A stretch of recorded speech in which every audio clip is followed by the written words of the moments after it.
둘째 주 주일 예배를 시작하도록 하겠습니다. 사도신경 하시겠습니다.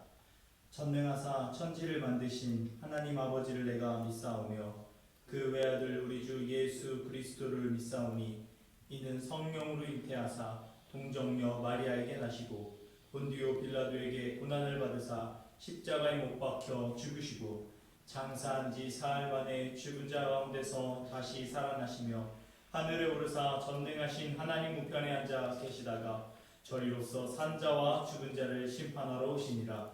성령을 믿사오며 거룩한 공예와 성도가 서로 교통하는 것과 죄를 사하여 주시는 것과 몸이 다시 사는 것과 영원히 사는 것을 믿사옵나이다. 아멘.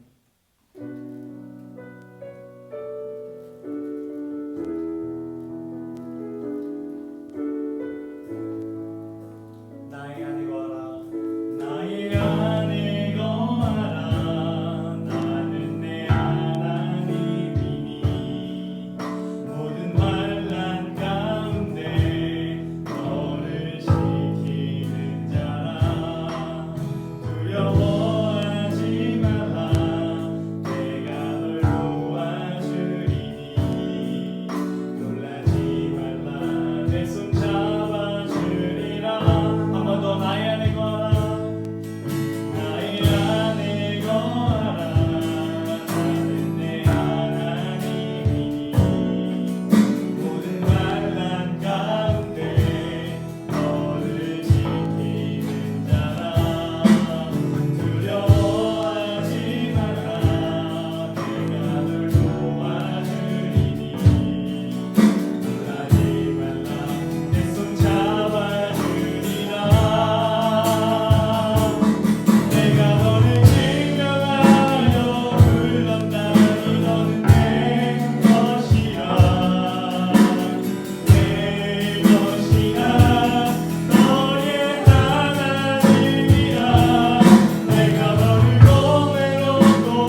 영광과 우리들의 인생을 주관하신 주님, 그리고 주인 되신 주님을 경배하며 이 시간 또 나아갑니다. 하나님 아버지 자정하여 주시고, 하나님 이 예배 가운데 우리가 받은 그 은혜를 위하여서 이 시간 다같이 기도하도록 하겠습니다. 하나님 아버지 감사합니다. 하나님 우리 예배 가운데 자정하여 주시고, 우리 예배를 음양하여 주시고, 우리 예배의 주인 되신 주님을 이 시간 찬양하고 예배하며 나아갑니다. 하나님 아버지 홀로 영광 받아 주시옵시고, 하나님 아버지 주님의 그 은혜를 저희가 사모하며 이 자리 가운데, 예배의 자리 가운데 나왔사오니 주여 하나님 아버지 우리들의 마음의 문을 열게 하여 주시고, 아버지 은혜를 아버지 저희가 입을 수 있도록, 그리고 받고 또 아버지의 말씀 우리 마음 가운데 새길 수 있도록 주여 하나님 아버지 성령께서 이 시간 임재하여 주셔서 그들의 마음 가운데 임재하여 주셔서 아버지 말씀하여 주시옵시고, 아버지 하나님 지친 사람과 아버지 하나님 힘든 사람들이 있다면 주여 하나님 위로하여 주시고, 우리 예배를 통하여서 주여 홀로 영광 받아주시오 주님을 찬양하며 나아갑니다. 말씀을 선포하시는 목사님께도 은혜를 더하여 주시옵시고, 주여 붙들어 주사 온전히 아버지의 말씀을 선포하시는 데 부족함이 없도록 주님께서 역사하여 주시옵소서. 감사드리며 예수 그리스도의 이름으로 기도드립니다.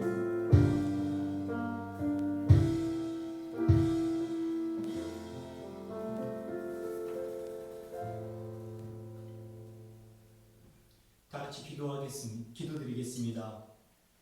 하나님 아버지 감사합니다. 한 주간 주님의 은혜로 지켜보호하시고 인도하여 삶을 살아가게 하신 그 은혜에 감사하여 예배를 하나님께 영광을 올려드릴 수 있게 하심에 감사드립니다. 한 주간 주님의 뜻 가운데 살아가기로 결단하고 다짐하였지만 우리의 정욕과 욕심으로 인해 하나님의 뜻을 알지 못하고 듣지 못하여 불순종하는 삶을 살았음을 이 시간 고백합니다. 주님, 그런 저희들을 불쌍히 여기시고 긍휼을 베풀어 주사 삶 속에서 우리의 정욕과 욕심대로 살았던 부분들을 깨닫게 하여 주시고, 회개하는 마음을 주사 돌이키게 하시고 말씀 가운데 바로 서서 삶을 살아갈 수 있도록 힘 주시고 능력 주시옵소서. 코로나19로 인해 심적으로나 경제적으로 여러 가지 모양과 상황 가운데 힘들고 지친 사람들이 있습니다. 그들을 위로하여 주시고 힘 주시옵소서. 그리고 대한민국의 대통령을 비롯하여 위정자들에게 지혜를 허락하여 주사 이 어려운 시국을 잘 이겨나갈 수 있도록 도와주시옵소서. 믿는 저희들은 이 상황 가운데서 하나님만을 바라보며 어디에 있든지 마음의 중심을 더욱 하나님께 두고 기도와 간구로 하나님을 의지하여 이겨나갈 수 있도록 하여 주시옵소서. 오늘 말씀을 전하실 담임 목사님께 말씀의 능력과 입술의 권세를 더하여 주사 말씀을 선포하실 때 부족함 없게 하시고, 그 말씀이 하나도 땅에 떨어지지 않을 수 있도록 우리 받는 우리 또한 마음 가운데 잘 새겨서 말씀 속에서 삶 속에서 말씀을 의지하여 주님의 참된 제자의 삶을 살아갈 수 있도록 은혜 베풀어 주시옵소서. 이 시간 비대면으로 예배를 드리지만 두세 사람 모인 곳에 하나님이 함께 하신다 하셨고, 그것이 또한 귀한 예배의 장소가 되어 비록 몸은 떨어져 있지만 마음은 하나가 되어 예배할 때 하나님의 은혜가 임하는 귀한 은혜의 시간이 되게 하여 주시옵소서. 예배의 주관자 되시고 홀로 영광받게 합당하신 주님께 감사드리며 예수님의 이름으로 기도드립니다. 아멘.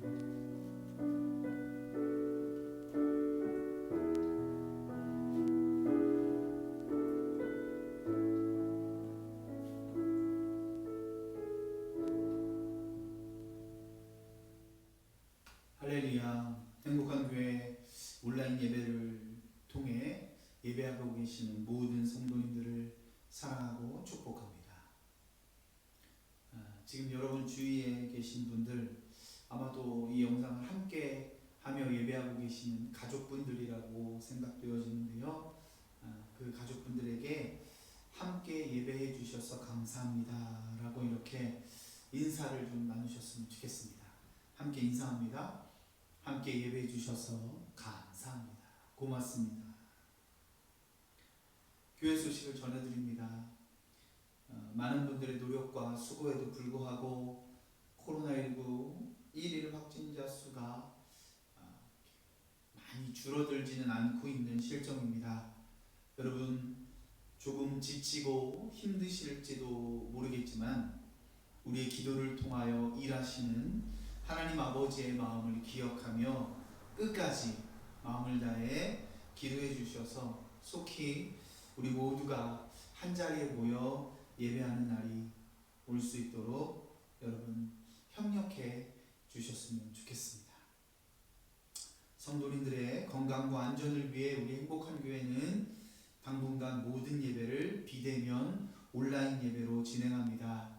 여러분, 제가 일주일에 한두 번 정도 이렇게 전화를 드리지만 혹시나 급한 일이 있으신 분은 주저하지 마시고 바로 저에게 전화를 주시고요. 또 저만 우리 성도님들에게 연락을 드리는 것이 아니라 이 예배가 끝난 후에는 성도들 간의 교제, 전화도 하시고요, 문자도 하시고요, 카카오톡을 통해서 서로 안부를 묻고 또 기도 제목 없는지 나누시고 기도하셔서 합력하여 선을 이루어 가시는 귀하고 복된 공동체, 믿음의 공동체, 주님께서 기뻐하시는 교회가 우리 행복한 교회가 될 수 있도록 여러분 함께 해주시기를 소망합니다.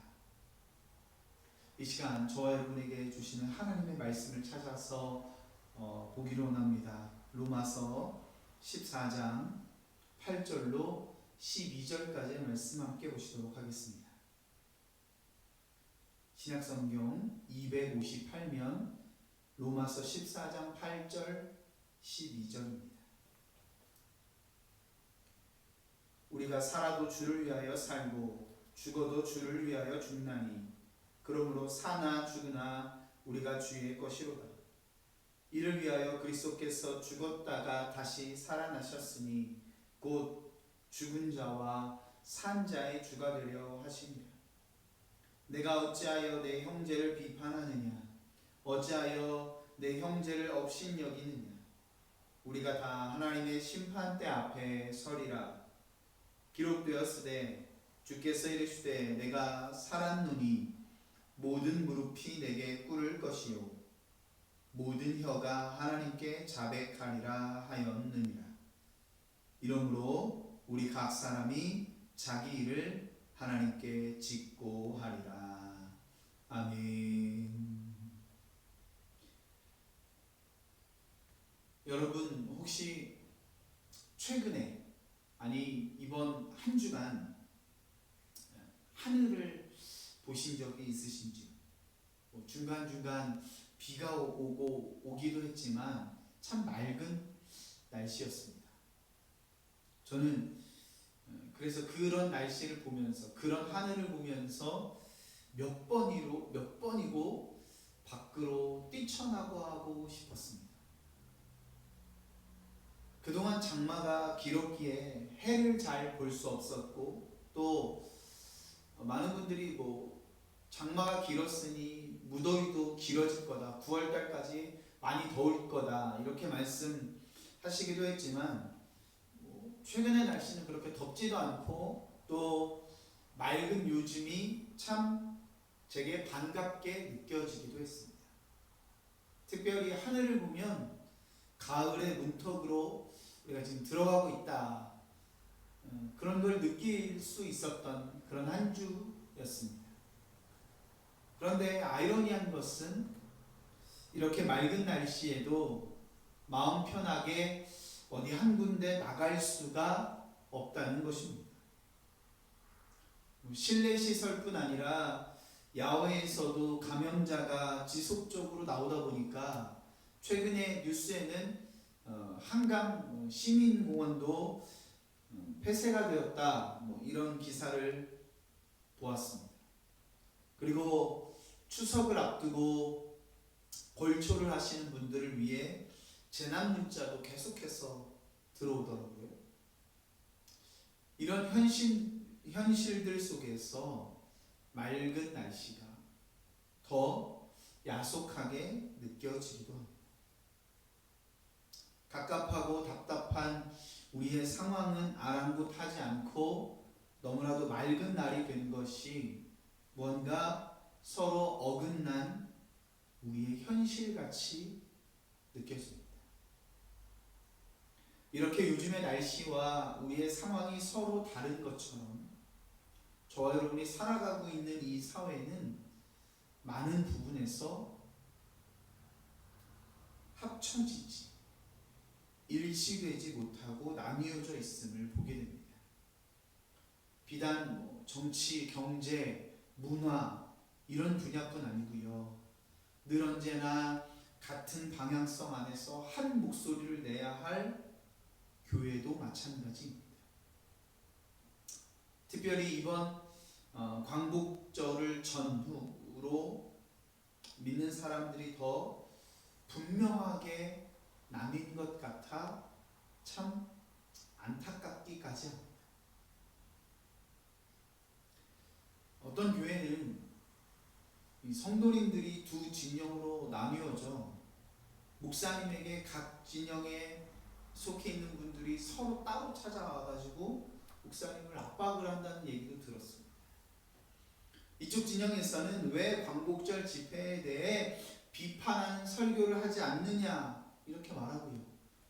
또 다른 진영에 계신 분들은 왜 온 교회가 성도들을 동원해서 보수 집회에 참석을 하라 이런 설교를 하지 않느냐고 이렇게 나뉘어져 있다는 것입니다.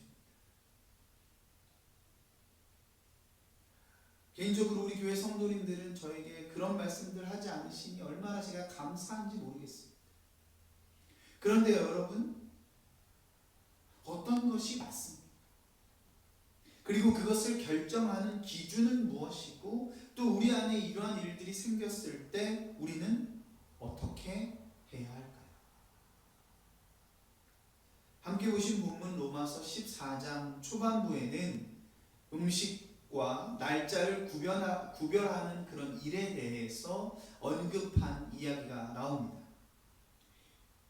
그 당시 로마 교회 안에 음식을 먹는 것과 날짜를 세는 것에 대한 그런 분쟁이 있었다고 전해집니다. 저와 여러분이 잘 알고 계시는 것처럼 로마서가 기록될 당시에 그 교회 안에는 로마 사람들 또 로마 사람들 중에서도 유대인들 또 이방인들이 이렇게 섞여져 있었다라고 이야기합니다. 사도행전 28장의 말씀을 보면 로마에서 나고 자란 유대인도 그 교회에 있었다고 하니 그 로마 교회 안에는 서로 다른 핏줄뿐 아니라 살아온 환경이나 모습들이 판이하게 다른 사람들이 믿음의 공동체를 하나로 이루고 있었다. 우리가 예상해 볼 수가 있습니다. 그래서 사실 오늘 본문에 기록된 어떤 음식을 먹는 것과 날짜를 세는 일뿐 아니라 로마 교회 안에는 실제로 여러 분야들의 그런 다툼이 있었고 서로 다른 진영들로 이렇게 나누어져 있었던 것이 사실입니다. 특별히 유대인들을 보면 어릴 적부터 음식과 날짜, 성경에서는 절기라는 표현들을 쓰는데 그런 음식과 절기에 관한 의식 율법을 어려서부터 지켜온 사람들이 유대인들입니다. 이 습관이 몸에 배어버린 채 예수님을 영접하고 그리스도인이 된 후 육신에서 근절되지 못하고 있었으니 과거에 집착한 나머지 쉽사리 그 음식에 대한 부분들, 절기에 대한 부분들을 버리지 못하는 사람들의 경우가 많았다는 것이죠. 그래서 바울은 로마서 14장에서 이런 경우들에 대하여 이렇게 언급합니다. 14장 1절, 로마서 14장 1절의 말씀을 보면요, 믿음이 연약한 자를 너희가 받되 그의 의견을 비판하지 말라 이렇게 말합니다. 죄송합니다. 이 말씀에서 믿음이 연약한 자들의 의견이라는 말은요, 헬라어 원어적 의미로 볼 때 의심이나 궁금증 이런 말로 이해해 볼 수가 있을 것 같습니다. 그러니까 믿음의 연수가 아직 부족하여 신앙생활을 하는 데 있어 궁금증을 가지고 있는 사람들에 대해서 비판하고 정죄하지 말라는 것입니다. 예를 들면 이런 거죠. 신앙인, 그리스도인들에게 식사 기도는 너무나도 당연한 것입니다. 우리에게 주어진 모든 음식은 하나님께서 우리 가운데 주신 것임을 인정하며 감사하는 의미로 드리는 것이 식사 기도고요. 또 음식물을 섭취하고 건강하게 되는 것 역시 하나님 손에 달려있기 때문에 먼저 하나님께 기도한 후에 음식을 먹는 그것이 우리 가운데 당연한 것이라는 겁니다. 그러나 이러한 의미를 모르는 사람들은 의문을 가질 수밖에 없습니다. 이런 것이 잘 습관이 안 된 사람은 의미를 모르고 습관이 안 되어 있기 때문에 기도하지 않고 음식을 먹을 수도 있다는 것이죠. 그러니 이미 그 의미를 아는 사람들, 또 식사 기도를 당연하게 여기는 사람들은 그렇지 못한 사람을 이해해 줘야 한다는 것입니다. 비판하지 말고 잘못됐다고 정죄하지 말고 이해해 주고 용납해 주라는 것입니다.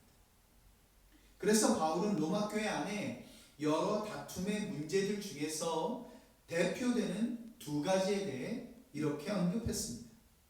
먼저는 먹는 것에 대한 이야기입니다. 14장 3절의 말씀을 여러분 보시기 바랍니다. 먹는 자는 먹지 않는 자를 없인 여기지 말고 먹지 않는 자는 먹는 자를 비판하지 말라. 이는 하나님이 그를 받으셨습니다. 그리고 날짜를 세는 것, 절기를 지키는 그런 문제에 대해서 또 5절의 말씀, 로마서 14장 5절의 말씀에서 이렇게 말합니다. 어떤 사람은 이 날을 전날보다 낮게 여기고 어떤 사람은 모든 날을 같게 여기나니 각각 자기 마음으로 확정할지니라. 3절과 5절의 말씀, 이 두 구절의 말씀을 정리하면 1절의 말씀과 같이 서로 다른 모습들을 인정하고 용납해 주라는 것입니다. 정죄하거나 비판하지 말고 말입니다. 어떤 음식에 대해 부정하다며 먹지 않는 사람이나 또 음식을 먹는 사람이나 서로 다름을 인정해 주고 또 어떤 사람은 특정한 날에 대해 소중하게 여기거나 그와는 반대로 소중하게 여기지 않거나 각자가 가진 모습들을 서로가 용납할 수 있어야 한다라는 것입니다.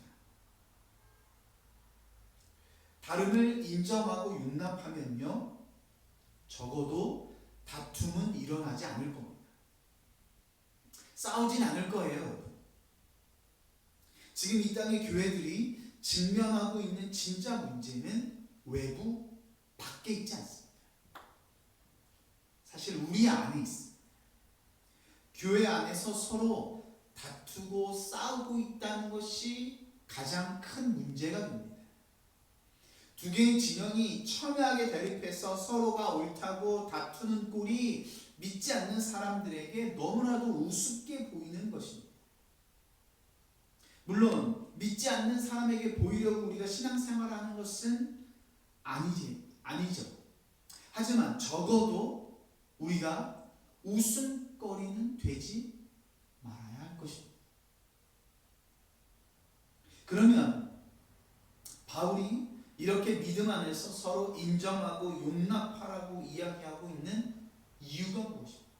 우리는 왜 나와 다른 사람들, 나와 내 생각과 내 가치관과 내가 가진 어떤 그런 생각들, 마음들, 주장들과 다른 사람들을 용납하고 이해해야 합니까? 7절과 8절의 말씀을 보시기 바랍니다. 우리 중에 누구든지 자기를 위하여 사는 자가 없고 자기를 위하여 죽는 자도 없도다. 우리가 살아도 주를 위하여 살고 죽어도 주를 위하여 죽나니 그러므로 사나 죽으나 우리가 주의 것이로다. 아멘.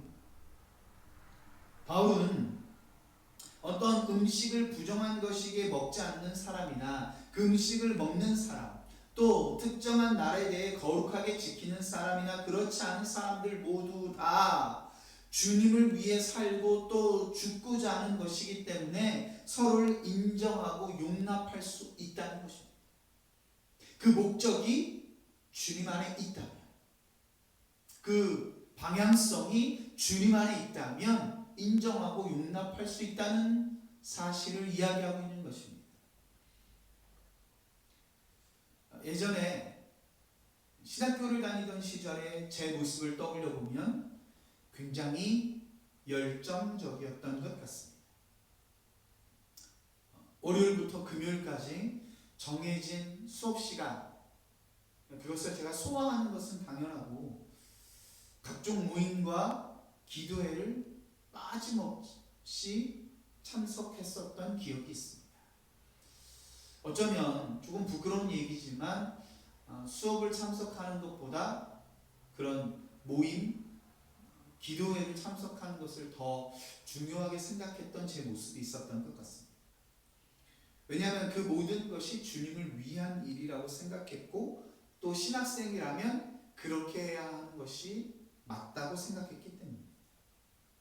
그러면서 누가 시키지도 않은 그런 모임, 기도회를 스스로 참석하면서 때로는 밥도 거르고 또 때로는 수업 시간에 늦게 들어가고 빠지고 과제도 제대로 제출하지 않는 제 모습을 주님을 위한 것이기 때문이다, 이렇게 합리화했던 것 같습니다.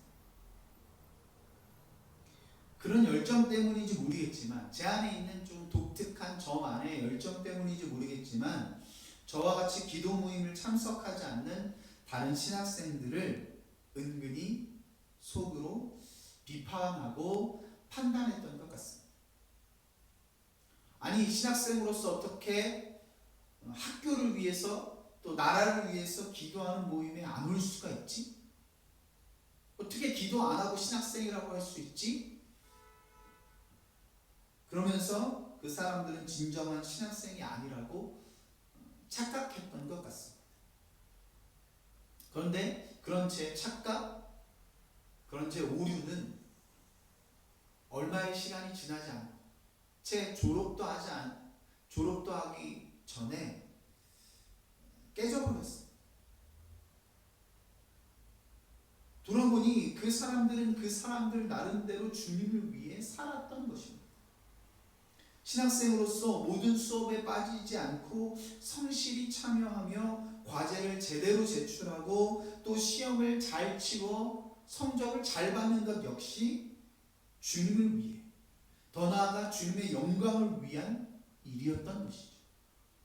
왜냐하면 학생이라면 적어도 수업 시간을 충실히 보내야 하는 것 당연하고요. 또 신학생이라면 다른 과 학생들보다 더 열심히 그리고 성실하게 수업에 참여해야 할 의무와 책임을 그들은 염두에 두고 살아갔던 것입니다. 여러분, 정치를 하시는 분들이 서로 다른 정당에 속해 있고 또 그래서 서로 다른 일들을 하면서 반대되는 일들을 하면서 그 모든 것들이 나라를 위한 일임을 피력하는 것 들어보셨을 겁니다. 분명 서로 싸우고 다투면서도 그 모든 것들이 나라를 위한 것이라고 말합니다. 교회 안에 여러 다툼들 모두 각자의 이야기를 들어보면 전부 자신들이 하는 일은 주님을 위한 일이라고 말합니다. 그래서 이 모든 말들을 다시 생각해 보면 우리가 믿음 안에서 그리고 교회 안에서 서로 같은 일을 하고 있는지 그렇지 않은지가 중요한 것이 아니라 서로 다른 일을 할지라도 그 방향성이 어디에 있는지가 우리 가운데 훨씬 더 중요하다는 것입니다.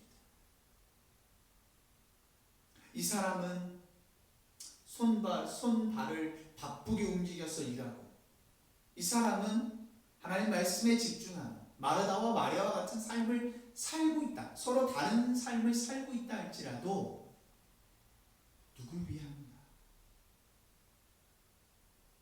주를 위하고 있는 것인가, 아니면 나의 이득을 위하는 것인가?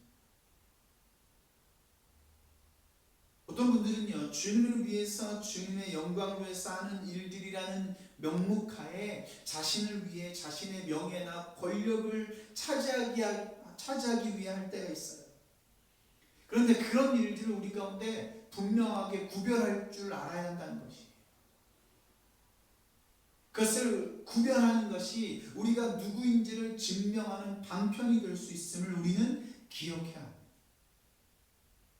서로 나누어져 있는 진영들이 왜 다투고 싸우겠습니까, 여러분? 나는 맞는데 너는 틀리다는 생각 때문입니다. 내가 하는 일들은 다 맞고 옳은데 너는 왜 그걸 하지 않느냐, 이런 식의 사고방식에서 다툼이 시작된다는 것입니다. 하지만 내가 하는 일뿐 아니라 상대방의 그 모든 일들이 주님 안에 속해 있는 일이라면, 주님을 위해 하는 일이라는 것을 깨닫는다면, 아니 그것을 깨닫거나 이해하지 못하더라도 그러니까 인정할 수만 있다면 우리 안에 다툼은 사라지게 될 것입니다. 바울은 그것을 위하여 그리스도께서 죽으시고 또 부활하셨음을 이 로마서를 읽고 묵상하는 독자들에게 일깨워주고 있습니다. 여러분 9절의 말씀을 보시기 바랍니다. 이를 위하여 그리스도께서 죽었다가 다시 살아나셨으니 곧 죽은 자와 산 자의 주가 되려 하신다.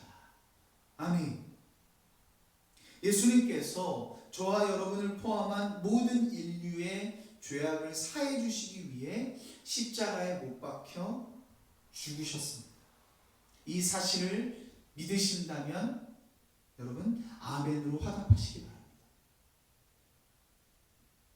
그리고 예수님께서 그렇게 십자가에 못 박혀 죽으시기만 한 것이 아니라 다시 살아나셨는 줄로 믿습니다. 부활하셨습니다. 여러분 이 말에도 동의하시죠? 여러분 죽음과 삶은 예수님에게 있어서는 굉장히 가까운 이야기일지 모르겠으나 사실 이 두 단어가 의미하는 그 위치는 서로 아주 먼 것이 사실입니다.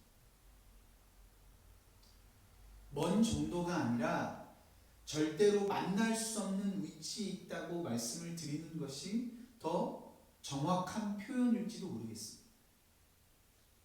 당장 지금 이 순간 살아있다가도 잠시 후에 숨이 멈추면 우리는 죽은 것, 죽은 사람이 되듯이 삶과 죽음이 가까운 듯 보이지만 죽음을 맞이하는 것이 싫다며 사람이 스스로 다시 살게 되는 것은 죽었다가 사람이 자기 힘과 능력으로 다시 사는 것은 절대로 불가능합니다. 삶과 죽음이라는 절대로 만날 수 없는 평행선이 우리 가운데 존재한다는 것입니다. 물론 우리 믿는 사람들은 그리스도로 말미암아 그 삶과 죽음의 평행선이 이어지게 되었지만 원래부터 삶과 죽음이라는 그 팽팽하게 맞서고 있는 이 두 진영을 모두 경험하신 예수님은 죽은 자와 산 자의 주님이 되실 수 있음을 여러분 믿으시기를 소망합니다. 그리고 인간에게 있어 절대로 만날 수 없는 양쪽 편에 서실 수 있는 주님은 그리스도를 믿는 믿음이라는 그 바탕이 전제된다면 정치나 경제나 사회나 문화 어떤 진영이라도 서실 수가 있다는 것이죠. 그러므로 그리스도 되신 예수님을 따라가는 우리 그리스도인 역시 예수님께서 죽은 자의 주님도 되시고 또 산 자의 주님도 되심을 기억하면서 반드시 나의 주님만 되어달라는 이기주의와 예수님은 나의 편이 될 수밖에 없다는 진영의 논리에서는 벗어나야 한다는 것입니다.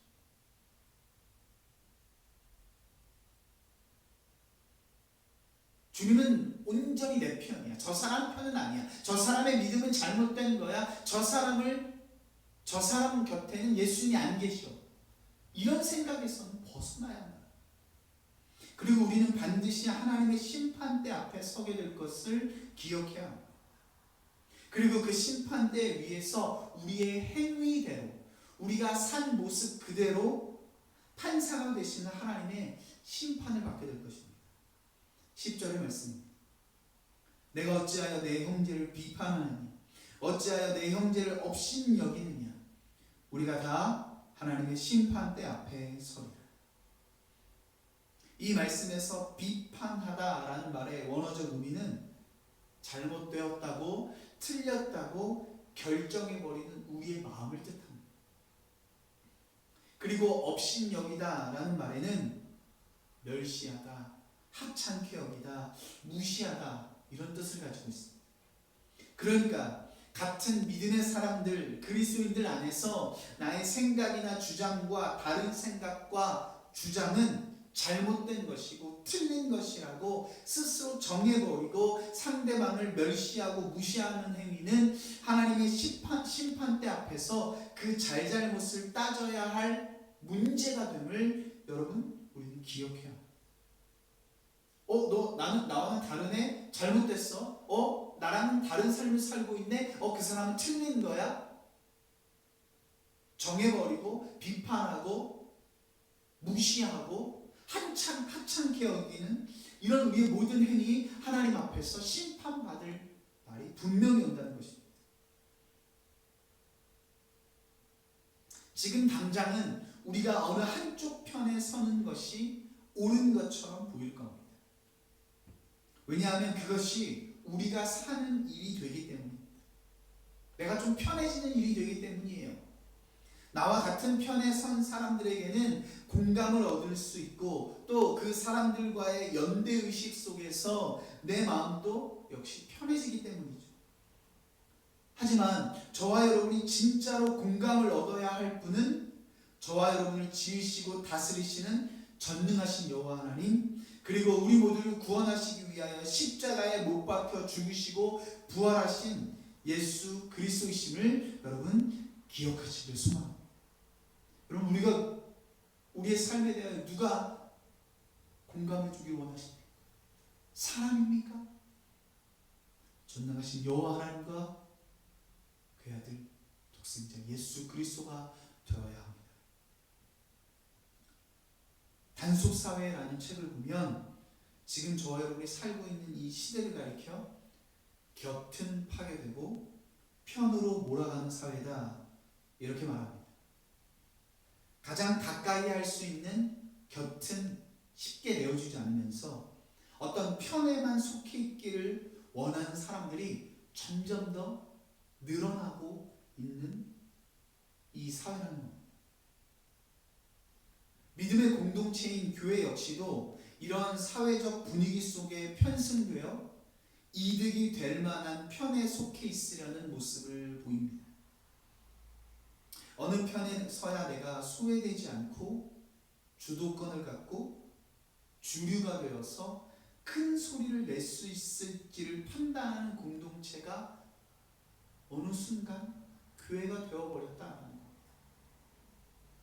하지만 교회 공동체의 시작인 예수님과 제자들의 모습을 여러분 기억해 보시기 바랍니다. 예수님은 제자들을 불러서 곁을 내어주셨어요. 제자들은 예수님과 같이 살면서 늘 그분의 곁에 있었습니다. 이것은 어떤 의미가 됩니까? 예수님과 제자들의 관계가 어떤 득실, 이득을 위한 관계 가운데 있지 않았다는 의미가 됩니다. 예수님은 제자들을 곁에 두셨지만 그들과 편이 되어 살지 않으셨습니다. 무슨 일을 하든지 제자들이 무슨 말을 하든지 그의 편에만 서서, 그들의 편에만 서서 입장을 대변해 주시는 예수님이 아니셨다는 것입니다. 그래서 복음서를 읽다 보면요, 예수님께서 잘못된 제자들의 주장과 잘못된 제자들의 행동을 꾸짖으시고 혼내시는 장면이 종종 나옵니다. 예수님이라고 제자들의 늘 편만 배워주셨다는 것은 아니에요. 하지만 곁을 내어주셨어요. 나와 함께 하자. 앞에 와라. 나와 말씀을 나누고 나와 삶을 나누자.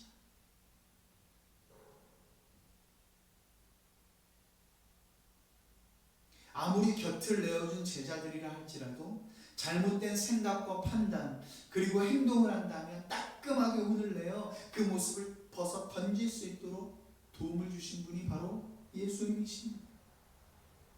예수님은 제자들과 편을 만들지 않으시고 그저 곁을 내어주어 자연스럽게 제자들이 예수님 자신의 모습을 담도록 도우셨음을 우리는 반드시 기억해야 합니다. 그러므로 사랑하고 존경하는 행복한 교회 성도 여러분, 어느 편이 될 것인지 우리에게 질문하고 또 빠른 결정을 요구하는 이 시대적 이분법을 대적하고 날마다 예수님의 곁에 있어 그분이 원하고 바라시는 삶의 모습을 소유하시는 저와 여러분의 삶이 되시기를 소망합니다. 그리고 우리는 예수님의 곁에 있기 위하여 하나님 앞에 우리의 모든 죄악을 고백하고 자백하는 삶을 살아야 합니다. 11절과 12절의 말씀입니다. 기록되었으되 주께서 이르시되 내가 살았노니 모든 무릎이 내게 꿇을 것이요 모든 혀가 하나님께 자백하리라 하였느니라. 이러므로 우리 각 사람이 자기 일을 하나님께 짓고 하리라. 나와 다름을 인정하지 못하고 형제를 비난하고 정죄하였던 부끄러운 우리의 모습을 아버지 하나님 앞에 낱낱이 고백하시기 바랍니다. 지금의 한국교회가 빠져있는 진영 논리와 편가르기가 속히 그치고 유일하신 구원의 이름 예수 그리스도의 곁에 거하기를 여러분 함께 기도해 주시기 바랍니다. 죽은 자의 주도 되시고 산 자의 주도 되시는 그분의 이름을 기억하며 나누어진 우리의 마음을 하나로 만들어 달라고 그 이름 안에서 영원한 생명을 누려 이 세상의 사람들을 이끌 수 있는 주님 곁으로 인도할 수 있는 한국교회가 되게 해달라고 그런 저와 여러분의 삶이 되게 해달라고 여러분 우리가 기도해야 할 때라는 것입니다. 지금은 서로를 향한 비판을 거두고 사랑의 마음으로 하나 되어 이 시대를 그리고 나라와 민족을 위하여 기도해야 할 때임을 여러분 기억하시기 바랍니다. 비록 예배당에 나와 기도할 수 없다 할지라도 여러분의 가정에서 생업터에서 운전을 하시면서 산책을 하시면서 두 마음이 아닌 여러 갈래의 마음이 아닌 하나의 마음 그리스도 대신 예수님의 마음을 품는 나와 내 형제 믿음의 공동체 우리 교회가 되기를 기도하시는 저와 여러분 모두의 삶이 되실 수 있기를 주님의 이름으로 축원을 드립니다. 여러분 부탁드립니다. 함께 기도해 주시기 바랍니다. 잘못했다는 것은 잘못했다라고 인정하고 함께 한 마음을 품어 다시금 정말로 그리스도 곁으로 수많은 영혼들을 이끌 수 있는 교회가 될 수 있도록 우리 평생복한 교회뿐만 아니라 이 땅의 모든 교회들이 그렇게 다시금 설 수 있도록 함께 기도해 주시기 바랍니다. 먼저는 비판하고 비난했던 우리의 모습을 돌이키고 회개하며 아버지 하나님 앞에 나아가고 편이 아니라 곁을 내어주셨던 예수님의 모습을 기억하며 다시는 그 안에 하나 될 수 있도록 여러분 기도해 주시기 바랍니다. 마음을 모아 함께 기도하겠습니다. 주님, 지금 한국교회가 처해 있는 이 비참한 위기의 원인은 외부에 있지 않고 우리 안에 나누어진 마음과 헛된 이기주의에서 온 것임을 기억하며 편을 가르지 않고 곁을 내어주신 예수님, 사랑하는 자녀들의 어떠한 모습도 용서해 주시기 위해 십자가에 달려 죽으신 그분의 희생을 기억하며 하나 되어 선을 이루는 저희들 모두가 되게 하여 주시옵소서. 이제는 우리를 하나 되게 하시는 예수 그리스도의 은혜와 그를 이 땅에 보내시고 죽기까지 사랑해 주신 성부 하나님의 사랑과 그 모든 은혜와 사랑을 삶의 모든 자리에서 경험하도록 도우시는 성령님의 인도하심이 오늘 예배를 통하여 위기에 빠진 교회와 나라 그리고 이 민족을 위하여 기도하며 하나 되기를 원하는 모든 성도님들의 삶의 자리와 기도의 자리와 그 모든 시간들 위해 영원토록 함께 하시기를 간절히 축원하옵나이다. 아멘.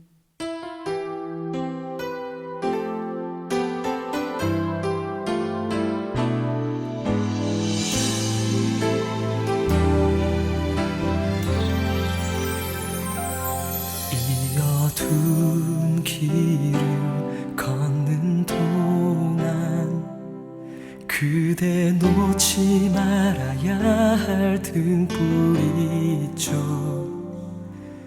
비록 희미하여 저 멀리 볼 수 없다 해도 한 걸음 또 한 걸음 그곳에 더 가까이 거칠은 폭풍우 지나는 동안 우린 자라나고 또 하나가 되었죠. 간절한 믿음은 이미 그곳에 먼저 닿아 소망을 딴내리죠. 내 눈에 아무 증거 보이지 않아도 내 귀에 아무 소리 들리지 않아도 주의 부르심에 소망을 따라 그 기쁘신 뜻 함께 이루어가리.